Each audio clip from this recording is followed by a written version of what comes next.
손님도 오시고 우리 선영, 영선, 영복, 영선.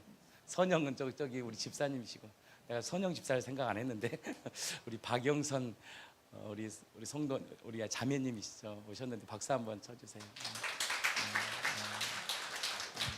우리 실세 집사님 우리 한국에 오시고 또 저희가 신방하고 끊임없이 복음을 전하고 또 종된 마음으로 이렇게 섬기다 보니까 예수님을 주로 고백하고 돼요. 교회까지 이렇게 와서 함께 예배할 수 있다는 것은 너무나 기쁜 일입니다. 한 영혼이 주님을 만난다는 것은 지금 천국에서 천국잔치가 벌어진 거예요. 영선이가 왔다. 영선이. 우리 사랑하는 영선이. 나 저 친구만은 나 꼭 내 사랑하는 딸인데 우리 영선이가 오늘 제가 말한 게 아니고 반말 쓴 거 아닙니다. 누님 영선이가 왔거나 영선아 감사하다. 내가 너를 얼마나 사랑하는지 아니. 다음 주도 와야 된다. 아멘. 다다음 주도 와야 된다. 그렇게 하면서 이제 말씀을 받고 그러다 보면 성령께서 역사하셔서 가정들마다 역사가 일어날 겁니다. 보니까 지금 우리 가정들이 한 명 돌아오는 거 보면요 놀라운 역사가 일어나요. 이건요 반드시 굴복이 필요해요. 가정의 구원은요 한 사람의 굴복이 안 일어나면 절대 안 일어납니다. 한 사람의 누군가의 눈물의 기도와 수고와 헌신이 아니면 복음을 전해도 되는 게 아니더라고요. 그래서 가정들마다 올해 또 내년 정말 몰라요. 1년, 2년, 3년, 10년 쭉 가면서 이 교회를 통해서 잃어버렸던 영혼들이 죽게 돌아오는 놀라운 역사가 있기를 예수 그리스도 이름으로 진심으로 축복합니다. 얼마나 감사하고 또 오셔서 저를 백합 같다 그러고 제가 무슨 백합이란 말도 기분이 아주 좋습니다. 누가 기분 좋은 말을 하면 창세기 이런 말을 들어본 적이 없는데 누가 내가 백합 같다 이런 말을 전 들어본 적이 없어요. 처음 들어봤는데 백합처럼 살아야 되겠네요. 오늘 이 예배 가운데 주신 하나님의 은혜가 가득 넘치기를 축복합니다. 혹시 영상 그 두 번째 거 혹시 볼 수 있나요? 영상 혹시 되나요?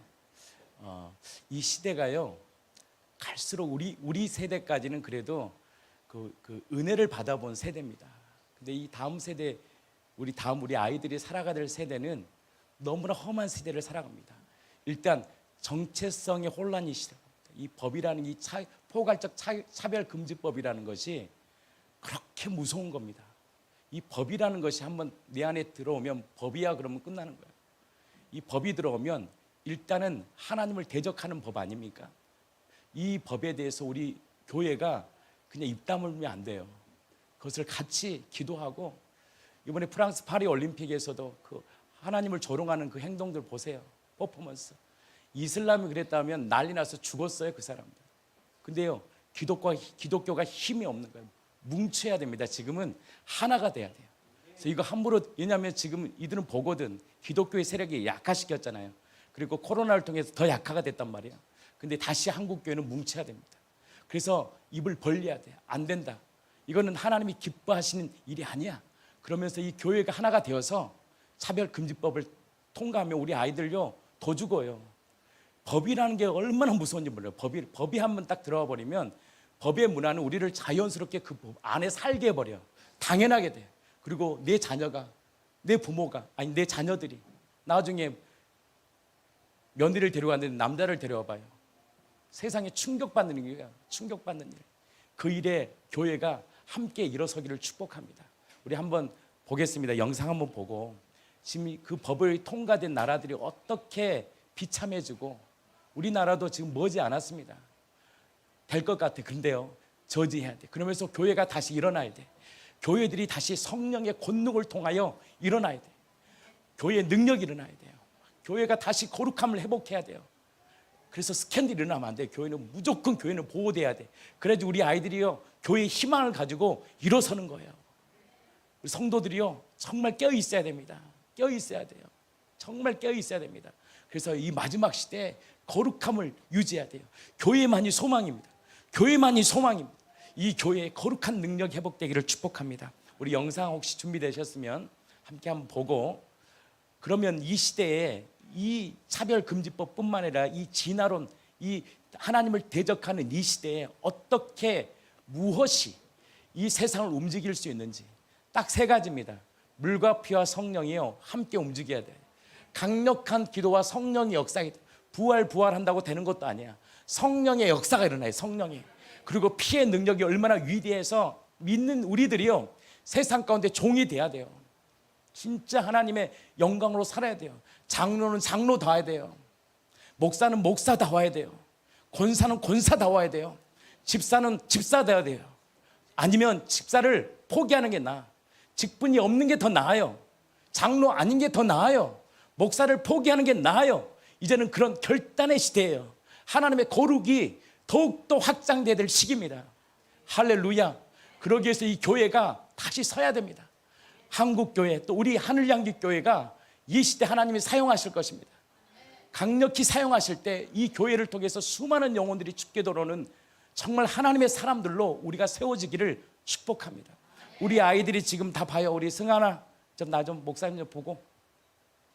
너희들이 정말 중요해.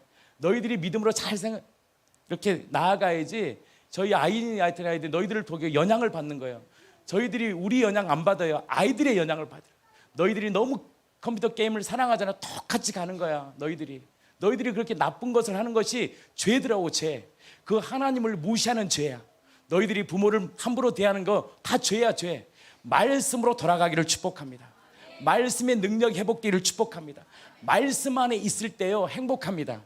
말씀 안에 있을 때 우리는요, 정말 참된 삶을 살아갈 수 있어요. 이 정체성의 혼란, 그러니까 차별금지법을 통과하면서 성경도 이제 보편화시켜버리려고 그러잖아요. 아이들이 뭘 배우겠습니까? 성경이 우리는 기준이라고 확신합니다. 성경이 말하면 말하는 대로 가는 거예요. 그러니까요, 이게 상향 편중화로 가야지. 교회가 이렇게 기준을 낮추면 안 돼. 집사 자격도 낮추면 안 돼. 장로 자격도 낮추면 안 돼. 좀 돈 있다고 주면 안 돼요. 진짜 굴복된 자가, 저 사람은 장로님으로 우리가 인정합니다. 저분은 회사에서도요, 어제 우리 그 선교사님 친구들 모였는데 장로가 2명이래. 장로가 2명. 근데요, 같이 술 파티하면서 그렇게 같이 술을 마시면서, 성성교사 안 마시고, 장로가 나중에 알았대요. 장로님이래. 어떻게 장로가 된지 모릅니다. 장로가요, 세상 사람들은 같이 모여도요, 장로가 장로 되는 것을 보고 싶은 거예요. 아이고, 똑같네. 장로랑 권사랑 똑같아. 어떻게 교회가요, 이 직분이 얼마나 이게 세속화되고, 장로 되는 걸 좋아하지 마세요. 목사 되는 거 너무 좋아하지 마세요. 너무나 그때부터 목사 직분, 수많은 여들이 무신학 교회에서 1년 만에 목사한수 받습니다. 갈 데 없어요. 공동체도 없어요. 비참해지는 거예요. 목사는 목사다워야 되고, 장로는 장로다워야 되고, 권사는 권사다워야죠. 하나님의 굴복되고, 하나님이 있어서 하나님뿐만 아니라 사람들에게 칭찬받고 존경함을 받는 자들이 될 때 올 거 아니에요. 이렇게 저분이 그냥 오겠어요? 동생의 수고와 헌신을 보면서 그가 믿는 예수님을 나도 믿어보겠다고 이제 온 거예요. 왔는데 교회 안에서 맨날 부패나 맨날 싸움이나 하는 것들을 보고 무시하고 돈 자랑하고 그런 거 하면 누가 교회로 오겠냐고. 교회가 정말 교회다워지고 연약한 자들을 귀하게 여기고 정말 하나님의 삶으로 살아가는, 교회는요, 목사가요, 목사의 직임이지만 똑같은 하나님의, 여러분과 동일한 하나님의 형제 자매예요. 교회가 교주화되어 가고 뭔가 세속화되어 가면 교회는 망합니다. 교회는 복음 안에서 서로 형제 안에서 서로 사랑하고 서로를 귀하게 여겨야 돼요. 아멘. 나는 이 교회가 그 거룩함을 잃지 않기를 축복합니다. 마귀가요, 얼마나 지금도 호시탐탐 노리겠습니까? 저도 마찬가지. 저를 하나 무너뜨리면 끝나는 거 아니겠습니까? 장로 하나 무너뜨리면 끝나고 권사 하나 무너뜨리면 끝나요. 우리 다시 깨어 있읍시다. 그래서 마지막 이 복음을 우리 다음 세대 이 아이들에게 전수하기를 축복합니다. 믿음의 결사각오예요. 세상의 방법대로 살면 안 돼. 하나님의 말씀으로 살아. 우리 다시금 복음의 능력의 위대함을 드러낼 수 있는 교회 되기를 축복합니다. 우리 한번 영상 보고 말씀 짧게 나누고 성찬식 하겠습니다. 지난 2010년 평등법이 통과된 영국. 평등법 2장 14항 G항에는 성적 지향에 따른 차별을 금지하고 있습니다. 평등법 시행 3년 뒤인 2013년 영국 거리. Every person who engages in sexual immorality knows that it is wrong because God has given them a conscience. 잠시 후 경찰이 다가와 그를 체포합니다. Okay, I'm arresting you for Section 5 public order. Okay, this is because people have been offended by what you said. Okay, you do not have to say anything, but it may harm your defence if you do not mention when questioned something which you later rely on for. 토니 목사가 체포된 이유는 공공질서법 제5조 위반. 경찰은 토니 목사의 외침이 동성애자에게 괴로움과 고통을 유발할 수 있다고 판단했습니다. 평등법에서 규정한 성적 지향 차별 금지를 공공질서법에 적용한 결과입니다. And at about midnight, I was released from jail, and Michael gave me a ride home. 지난 2009년 10월 매튜 셰퍼트 제임스 버드 주니어 증오범죄 금지 법안을 제정한 미국. 이 법에는 성 정체성과 성적 지향에 대한 차별 금지 조항이 포함됐습니다. 2015년에는 미국 대법원에서 동성 결혼이 합법화됐습니다. 2012년 미국 콜로라도에서 동성 부부 결혼 케이크 제작을 거부한 제빵사 잭 필립스 씨. 크리스천으로서 신앙 양심에 따라 케이크를 판매하지 않았다고 밝혔습니다. 잭 씨는 동성애자들로부터 차별을 이유로 고소당했습니다. And that's why it's been shocking for me that the government would try to take away my freedoms and force me to create something that went against my faith. 수년간 법정 싸움을 해야만 했던 잭 씨. 정신적, 육체적 고통을 호소합니다. In 5 years of court battle, 40% loss of my business, losing half my staff, and even death threats to me and my family. 캐나다는 인권법에서 성적 지향에 따른 차별을 금지했습니다. 지난 2020년 1월 캐나다 법원은 한 남성을 가정폭력범으로 지목했습니다. 15세 딸이 남성으로 성전환하지 못하도록 막았다는 이유입니다. Because here I am sitting there as a parent watching a perfectly healthy child be destroyed. And there's nothing I can do but sit on the sideline and according to Justice Bowden at the time, cheer it on. I could only affirm or get thrown in jail. 캐나다 브리티시주 콜롬비아 법원은 랍시의 딸이 부모 허락 없이 성전환 치료를 받도록 결정했습니다. 또 랍시에게 딸을 남성으로 부르라고 명령했습니다. Always be a girl, but she can never go back to being a girl in a healthy body that she should have had. Right? She's going to forever have a lower voice. She'll forever have to shave because of facial hair. She won't be able to have children. She won't have a family. These kids don't even understand what this stuff means. What kid who's 13 is thinking about a family and having children? Not many. 뉴질랜드와 스웨덴, 독일을 비롯해 포괄적 차별 금지법이 통과된 나라들. 해당 나라 법안들도 성소수자 보호를 명목으로 종교와 표현 자유를 억압하고 있었습니다. 그런데 해외보다 국내 포괄적 차별 금지법이 차별 제재와 관련해 더 엄격하다는 주장이 제기됩니다. 이 징벌적 손해배상은 민사와 형사가 합쳐진 제도인데 이게 원래 영미에서 만들어졌거든요. 근데 영미에서도 이것이 이제 원래 손해배상보다 뭐 3배 그 이상을 부과하다 보니까 경제적으로 파탄이 되는 문제가 생겨서 논란이 되고 있습니다. 이걸 우리나라가 차별금지법에 도입해서 최고 5배까지 하다 보니까 굉장히 이제 심각한 문제가 발생이 되는 거죠. 말씀 볼게요. 고린도후서 10장 4절 5절 말씀 한번 보겠습니다. 아이들의 교육이 진화론 사상을 집어넣어요. 그러니까 하나님을 끊임없이 대적합니다. 그러면 아이들이 이렇게 말합니다. 엄마 아빠 웬 상관이야? 그렇게 살도록 내버려. 자기들의 자유 아니야? 그게 중요한 게 아니고 그렇게 사는 삶이 결단코 행복할 수가 없어요. 참된 평강은 왜? 하나님을 대적하는 인생은 절대 그 인생이 사망이요 패망입니다. 법대로 살지 않으면, 말씀대로 움직이지 않으면 마찬가지예요. 교회도 마찬가지예요. 목사도 마찬가지예요. 종교 행위를 한다고 복을 받는 게 아니라 정확한 말씀에 의거해 살아야 돼요. 그렇지 않으면 법대로 사는 거예요. 그 삶이요 피폐한 인생을 살아야 돼요. 이 견고한 이 사상들, 철학들이요 이 아이들 안에 심겨져요. 이것을 파괴시켜야 돼요. 이것이 아니야.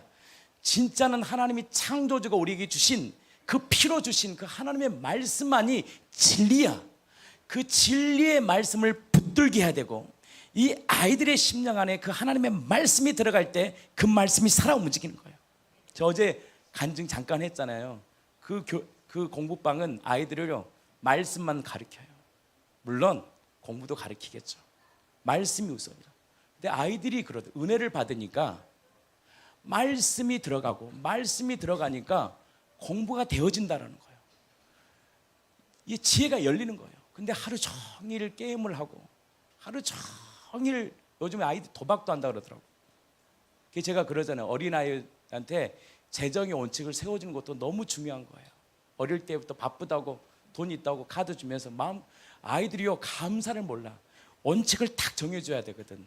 그래야지 이 아이들이요 자라면서도요 가치의 소중함을 해요. 내가 지금 먹을 수 있는 것이 피땀 흘린 부모의 헌신을 통해서가 이렇게 살아가는 가치를 모르는 사람은 늘 삶이 부정적이야.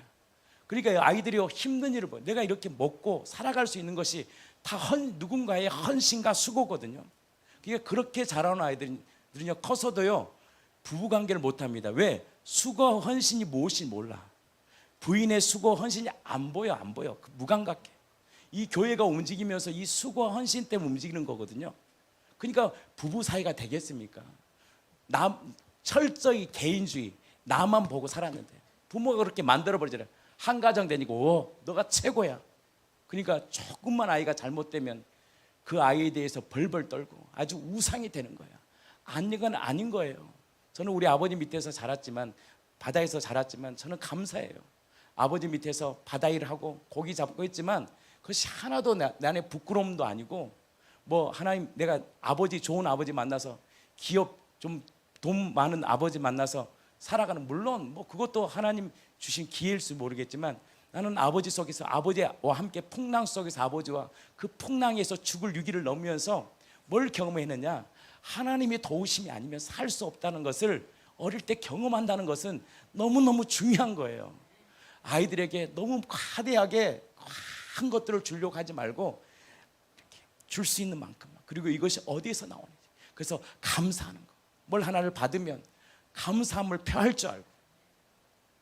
사랑하는 학생들이요, 너희들 인생을 잘 살려면 딱 여러 가지 중에 한 가지만 해도 인사부터 잘하고, 인사하는 것부터 가르쳐주고, 거짓말하지 않게 하고, 정직하게 하는 것들을 가르치고, 하나하나 하나님의 말씀으로 살아갈 수 있다는 것을 우리 다음 세대들에게 우리 공동체가 정말 보여주기를 축복합니다. 얼마나 기회가 좋습니까? 지금 우리 젊은 세대들은 교회가 이렇게 끊임없이 말씀을 전해주고, 교회가 끊임없이 기도로 나아갈 때 우리 아이들의 인생과 삶이 하나님의 말씀 안에서 움직이는, 그리고 각자 주시는 그 사명 따라 움직일 수 있는 저와 여러분들의 삶이 되기를 축복합니다. 이 교회를 통해서 선교사가 배출되고, 선교사라고 다 똑같은 선교사가 아니에요. 보니까 어쩔 때는 갑갑해요. 왜? 굴복이 된 사람은 또 한 사람을 굴복시켜. 근데 자기가 굴복이 안 된 사람은 제자를 양육하지 못해. 그러니까 1년, 2년, 10년이 돼도요 그냥 어디 돌아다니는 거, 기간 여기 좀 도와주고, 이거 답답한 일입니다. 답답한 일이에요. 굴복된 사람은요 또 한 사람을 굴복시킬 수 있어요. 거듭난 사람은요 어떻게 내가 거듭난지 알기 때문에 거듭난 길을 열 수 있어요. 제시해 줄 수 있다고요. 사랑하는 성도 여러분, 다시 우리 예수를 바라봅시다. 그래서 예수가 주시는 참된 그리스도의 그 생명을 전수하는 교회 되기를 축복합니다. 요한복음 2장 22절 우리 한번 읽겠습니다. 선교사님께서 진리의 세 가지의 조건 중에 두 번째인가 세 번째 이렇게 말했잖아요. 보편적이어야 된다는 거. 보편적.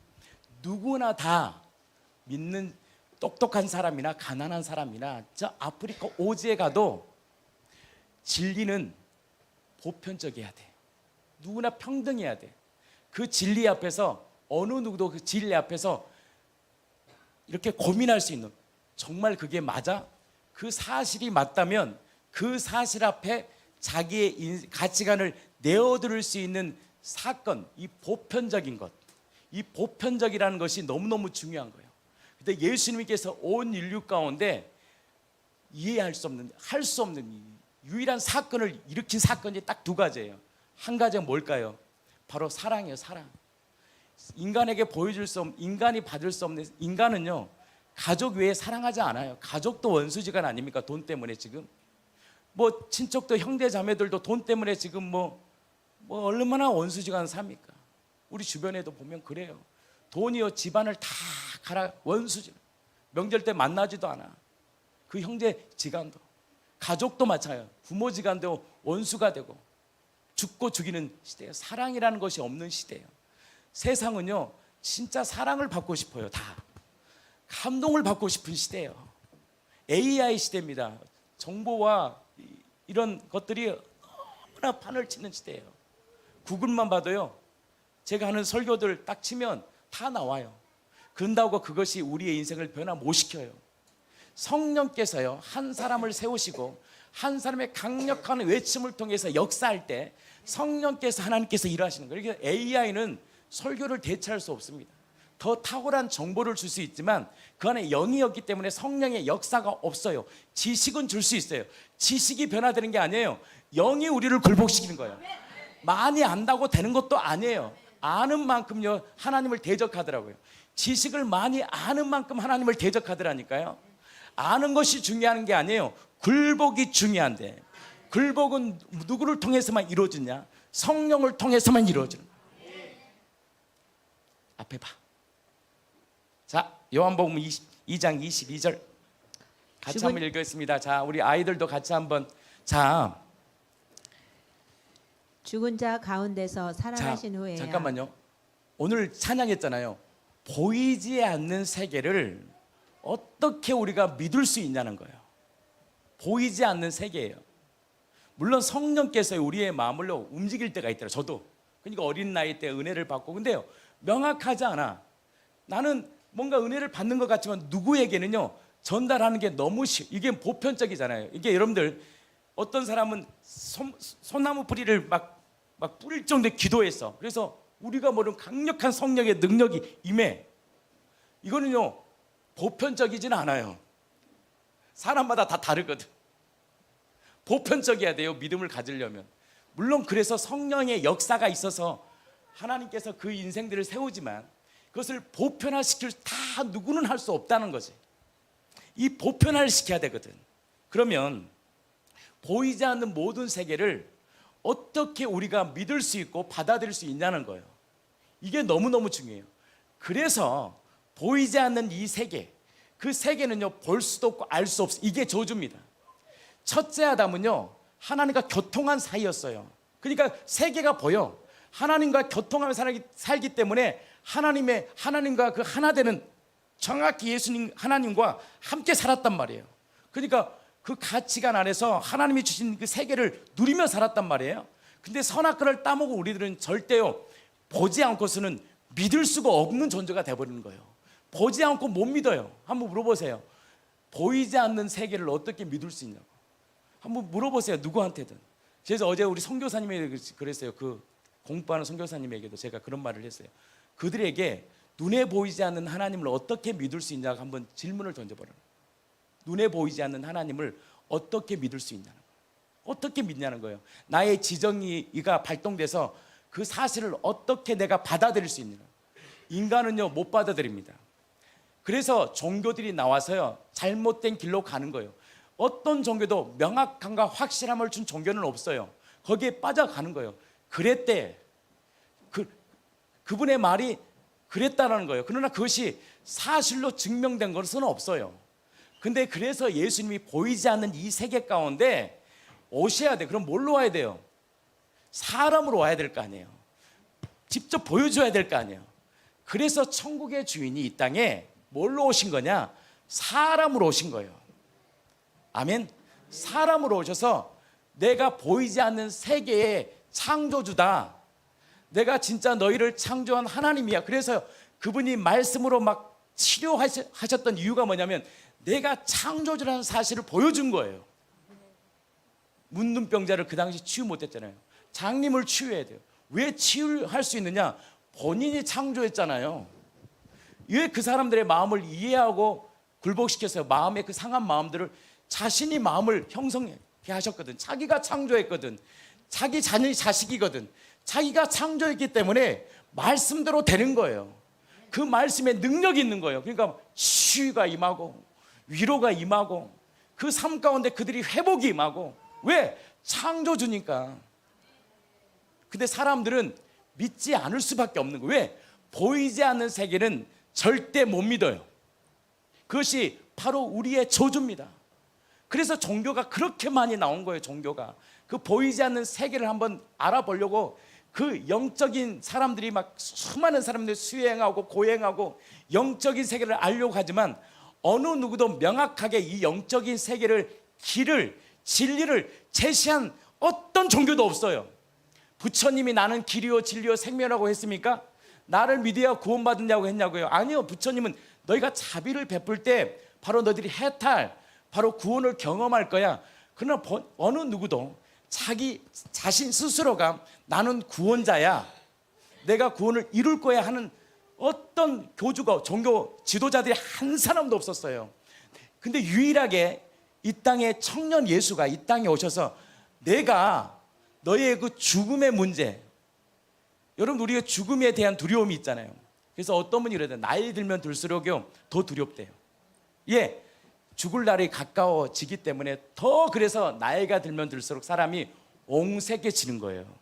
나이가 들면 들수록 꽉 잡고 산 일이 뭐냐면 본능적으로 뭐가 있냐, 내 안에 죽음이 가까이 왔다는 걸 알아.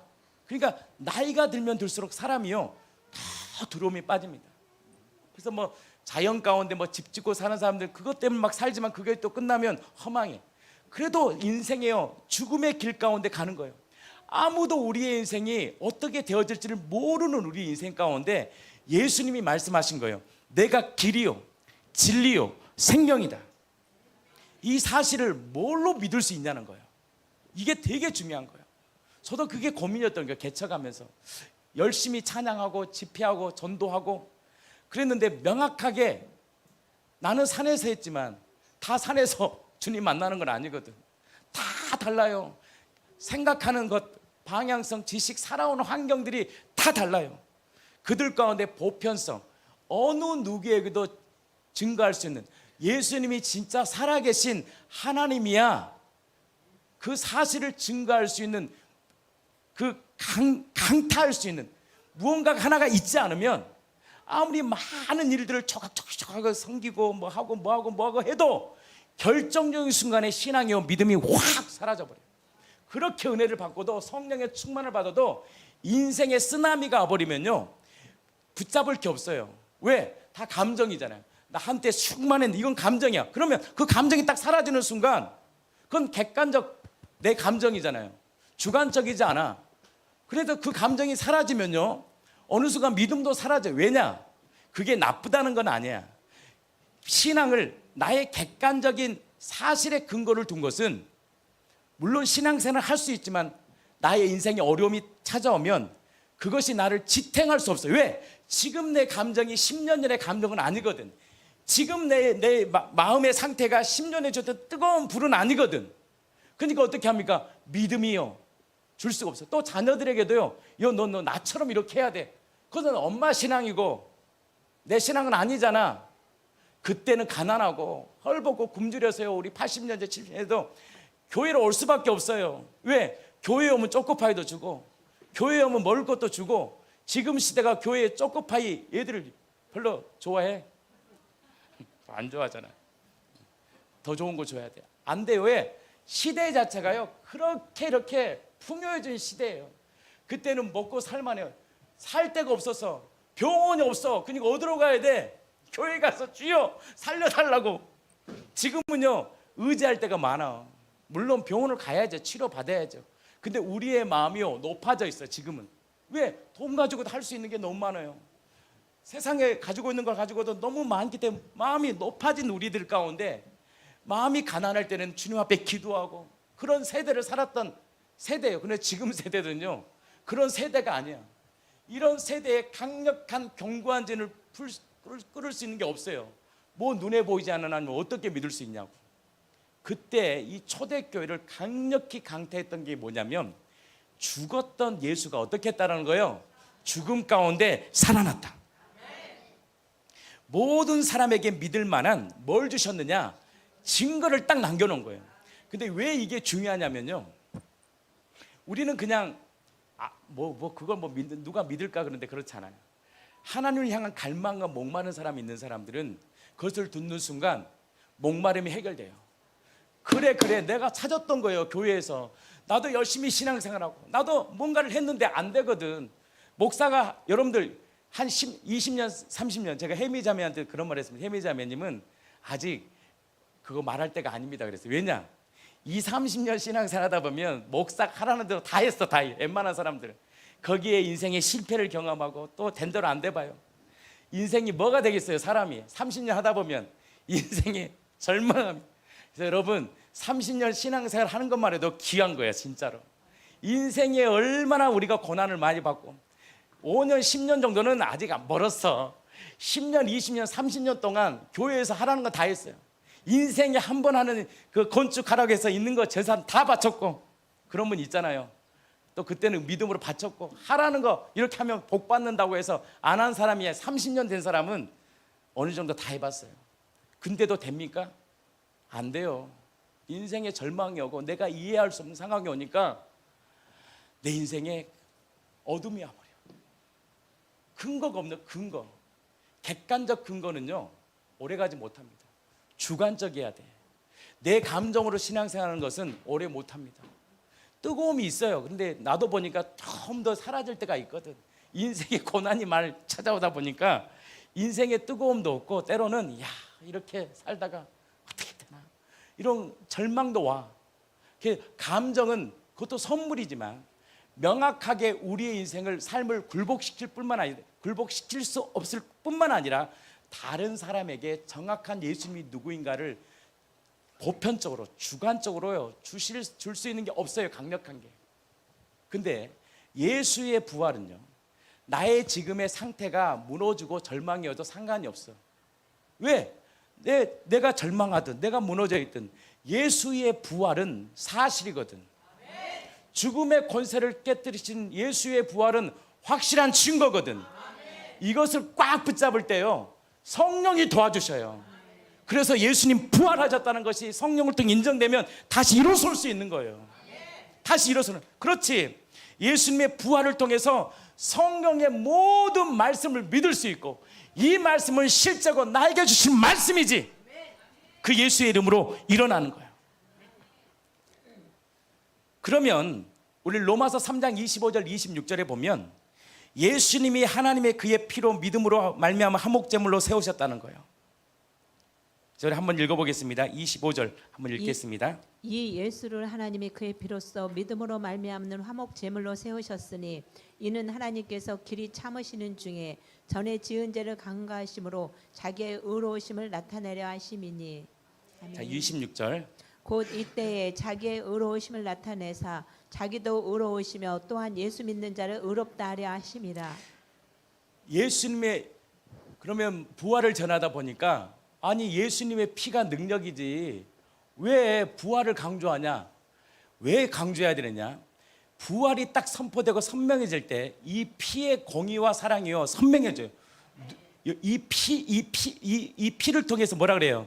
자기를 의롭게 하셨다 그랬잖아요. 자기의 의로움을 어떻게 해요? 나타나신 거예요. 여러분들 십자가와 죽으심과 부활은 하나님이 우리에게 보여주는 완전한 공의와 사랑입니다. 그래서 여기서 말하는 관가하다는 뜻이 뭐냐면 그냥 무관심하다, 죄를 눈 감아줬다는 뜻이 아니에요. 바로 뭐냐? 하나님께서 정해진 시간이 있어요. 하나님이 정해진 시간, 그 시간 안에서 하나님 레이기라는 말씀들을 통해서 제물을 통해서 짐승의 피를 통해서 우리를 연장시켜 준 거예요. 그러나 그건 완전하지 않아. 근데 이 강가하다는 표현이 뭐냐면 하나님이 죄를 눈 감아줬다는 의미가 아니라 하나님께서 정해진 시간이 있어요. 그 시간에 정말 그때에 뭘 준비했냐면 회개의 척을 준비해 놓으신 거야. 내가 때가 되면 반드시 나의 의로움을 드러낼 거야. 내가 얼마나 의롭고 내가 주인된 내 인생 가운데 내가 주인된 살았던 그 인생 가운데 아니 당신이 나의 주인이었군요. 예수님 당신이 나의 주인 되기 위해서 나를 위해 죽으셨다는 그 감동 앞에 굴복된 날이 올 거야 라는 뜻이에요. 그 날을 준비한 거야. 그래서 하나님께서 구약의 이 제물을 통하여 바로 심판하지 않고 유보시키는 거예요. 그래서 결국 근데 누구를 통해서 예수 그리스도를 통해서 인류에 대한 내가 주인된 이 죄의 문제를 예수님이 처리하기를 계획하셨다는 거예요. 그래서 그때 예수님이 십자가에 딱 죽으심을 통하여 나 의롭거든. 야, 내가 너의 모든 죄를 용서하신 바로 너의 진짜 주인이야.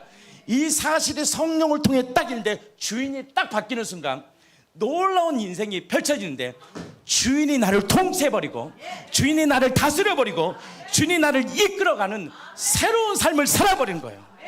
이 놀라운 복을 주셨다는 거예요. 이것을 뭘로 믿냐? 부활을 믿는 거예요. 부활은요, 능력. 이 부활이 내 안에 들어온 사람은요 다릅니다. 부활이 들어온 순간 저도 그렇더라고요. 제가 이 부활이 안 들었다면 뭐 자랑했겠어요? 요즘 시대에 산에서 개척해서 몇 명 되겠어요? 산에서 술집에서 그거 자랑한다고 그게 사람을 굴복시킵니까? 굴복 안 돼요. 그래서 선교사님들이 그러잖아요. 지금 교회 큰 교회 목사님들 오셔서 교회 성장한 얘기 이렇게 해서 성장했다. 그렇다고 교회가 되는 시대가 아니야. 이 시대는 그것이 절대적 증거가 될 수 없어요. 나의 의로운 거 절대적인 증거 안 돼요. 나의 선한 거 선하게 살다가도요 무너질 때가 있어요. 인생은요 다 인생이 하나님의 은혜로 나를 붙잡고 있는 거지. 누구는 스캔들이 없을 수 있다. 그 남의 말 함부로 말하면 안 돼. 인생은요 다 죄덩어리야. 하나님 우리를 보여주신 거 그런 것은요 객관적 사실이에요. 주관적으로 우리를 굴복시킬 수 없어요. 그러다가 그 사람이 잘못돼 버리면 그렇고 믿고 따랐던 목사님이 뭔가 문제 연루돼서 그러면 교회 떠나겠습니까? 예수를 떠나겠어요? 근데 그들의 심령앙에 물론 목사가 무너지고 내가 가까운 사람 무너지면 안 되죠. 무너질지라도 나를 무너지지 않게 하는 확실한 게 아니면 신앙생활을 할 수가 없어요. 그걸 찾다 보니까 예수의 부활은 모든 사람에게 믿음으로 살 수 있는 능력이라는 것을 알게 된 거예요. 아멘. 그래서 예수님이 요나의 표적밖에 없구나. 그래서 예수님의 제자들도 3년 동안 예수님과 함께 했잖아요. 직접 먹고 마시고 말씀 듣고 기적 체험하고. 근데 그들이요 그 처참한 예수님의 죽음 앞에서요 완전히 무너져 버립니다. 심지어 베드로는 어떻게 합니까? 예수님을 저주해버려. 자기가 예수님을 죽겠다고 해도 처참한 예수의 죽음 앞에서요 도망가 버립니다. 근데 이 제자를 변화시킨 사건이 일어나요. 죽었던 예수가 처참히 죽었던 예수가 살아난 거예요. 그러면 예전에 예수님의 말씀들이 다 헛된 것이지 그게 아니에요. 그 부활의 관점에서 예수님이 말씀하셨던 기적들을 보니까 이것이 바로 구원으로 이끄는 하나님의 놀라운 사건이라는 것을 그때 다시 재해석돼 버리는 거예요. 말씀들이 뭐 물이 변화의 포도주가 된 오병이어 사건 우리 이런 것들을 풀잖아요. 38년 된 병자 이런 것들이 이 의미 때문에 예수님이 단지 치유가 아니라 그 영적인 의미가 있다는 것을 그들이 부활과 성령을 딱 만남을 통해서 성령을 바라보는 모든 관점들이 확 바뀌어버린 거예요. 확 바뀌어버려. 그래서 그 말씀 속에서 뭘 경험하느냐? 그리스도를 발견하고 정말 살아가는 거예요. 예수님의 이 부활이 사실이라면 우리는요 다시 한번 신앙을 점검해야 돼요. 그래서 예수님이 부활로서 저분 미친놈 아니구나, 미추강이 아니구나, 진짜 저분이 말하는 모든 말씀이 진짜였다는 것을 자신이 뭘로 증명해버리냐? 죽음의 권세를 깨뜨리시는 부활로. 그래서 십자가의 피만 공의와 사랑이 아니라 무엇로 자신의 공의와 사랑을 완전히 확증시켰느냐? 바로 부활로 확증시켰어요. 그래서 부활을 통해서 능력으로 뭘 인정하느냐? 예수가 하나님의 아들이심을 인정케 하는 거예요. 로마서 1장 4절 말씀 우리 친구들과 함께 한번 읽어보겠습니다. 다 같이 한번 크게. 성결의 영어로는 자녀들도 우리 가운데서 크게 한번 시작. 우리 아이들도 다 외우고 있잖아요. 크게 한번 읽겠습니다. 시작. 성결의 영으로는 죽은 자들 가운데서 부활하사 능력으로 하나님의 아들로 선포되셨으니 곧 우리 주 예수 그리스도시니라. 그래서 부활은요 왜 안 되느냐? 여러 사건으로 하나로 보는 거예요. 아니면 또 종말로. 물론 예수님이 재림하실 때 주신 성도에게 주신 가장 큰 축복이요 영화로운 부활입니다. 새 생명 우리는 다시 거듭날 거예요. 그 재림의 신앙이 없다면 우리의 믿음도 헛된 거예요. 그러나 이 모든 것을 믿게 하는 거예요. 부활은 성경에 기록된 여러 사건 중에 하나가 아니에요. 단순한 모든 것을 믿게 하는 최고봉이에요. 최고봉. 우리의 심령을, 이 심장을 뛰게 하는 거예요. 그러니까 기독교가 이 부활이 없다면 우리의 지금까지 쌓았던 우리의 모든 헌신과 수고는 헛돼요. 우리 아버지도 있는 돈 다 해서 교회 세우고 그 헌신에서 피땀을 흘렸습니다. 피땀 흘려 바다 일하는, 그러면서 목회자를 세우고 교회를 세웠어요. 모든 것이 헛된 거예요. 헛된 거, 그 모든 것이.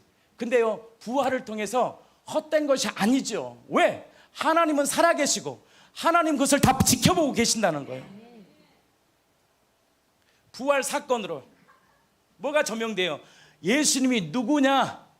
저 예수가 누구냐? 그분의 신분, 그리고 예수님의 십자가의 그 완전한, 오늘 말씀하신 로마서 3장 25절 26절의 말씀, 그 피의 은혜가 어떤 것인지, 모든 삶이요 다 제어줍니다.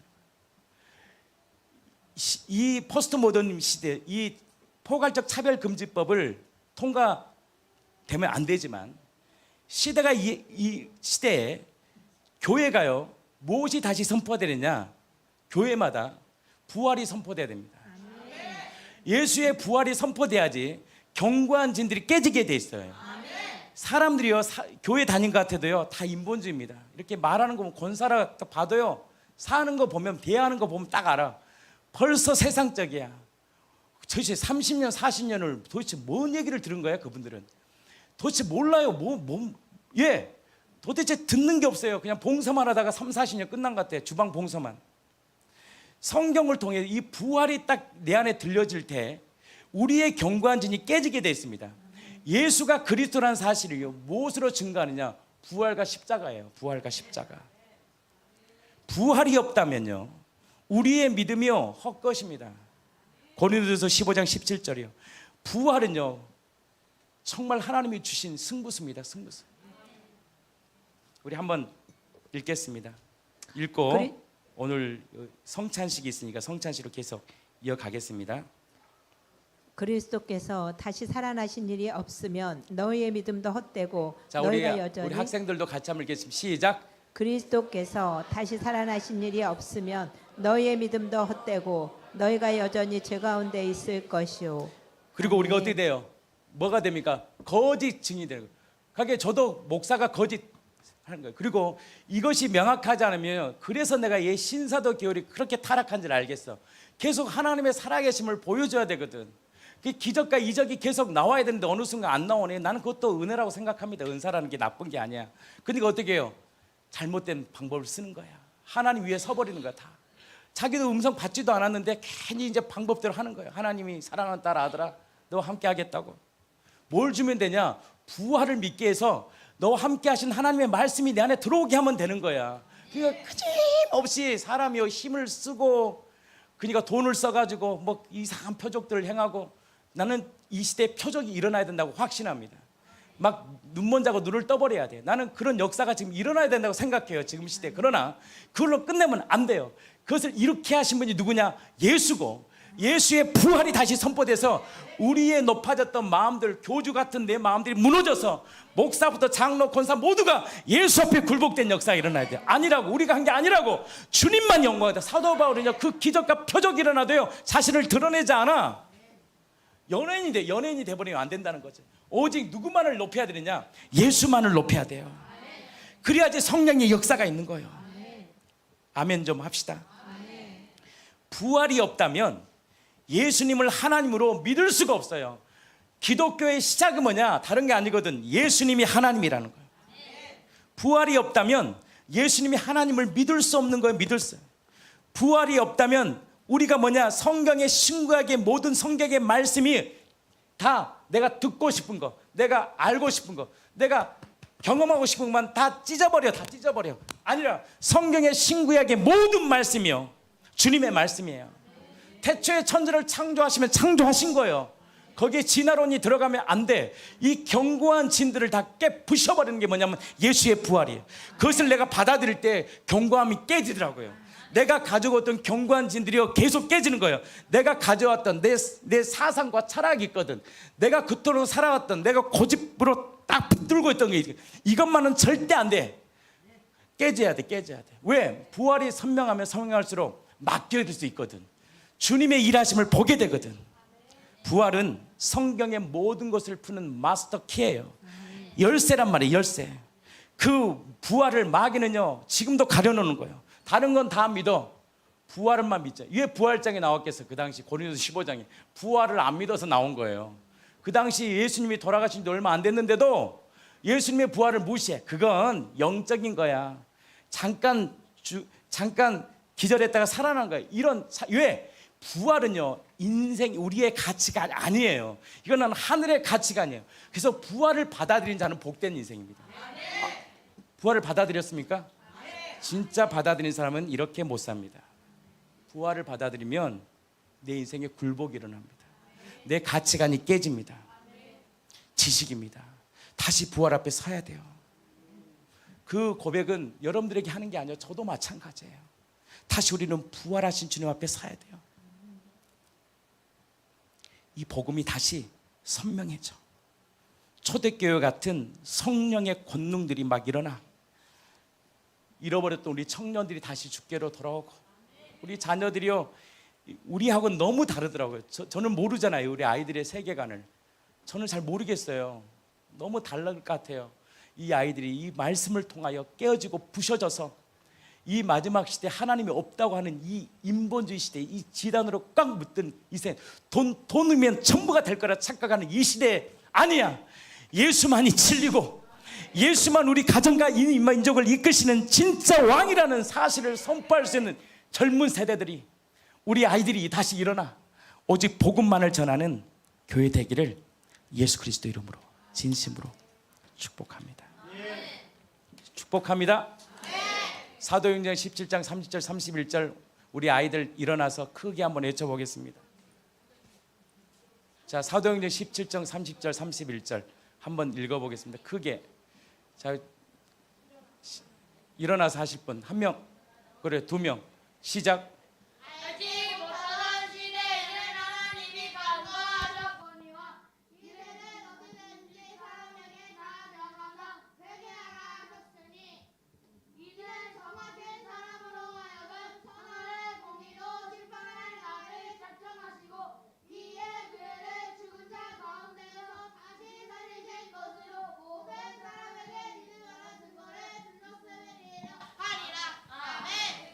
증거를 딱 주신 거예요. 그래서 부활이 딱 풀어져야 삼위일체. 제가 어제 토요일 날 했잖아요. 삼위일체가 안 풀리잖아요. 그래서 신천지로 가는 거예요. 다 삼위일체 때문에 그래요. 삼위일체 때가 딱 안 풀어지니까 신천지는요 초신자 없어요. 정말 나름대로 신앙생활을 열심히 한 사람이 갑니다. 삼위일체가 정리가 안 되니까 이만희한테 가는 거예요. 이만희가 진짜 이 시대 보혜사 아닙니다.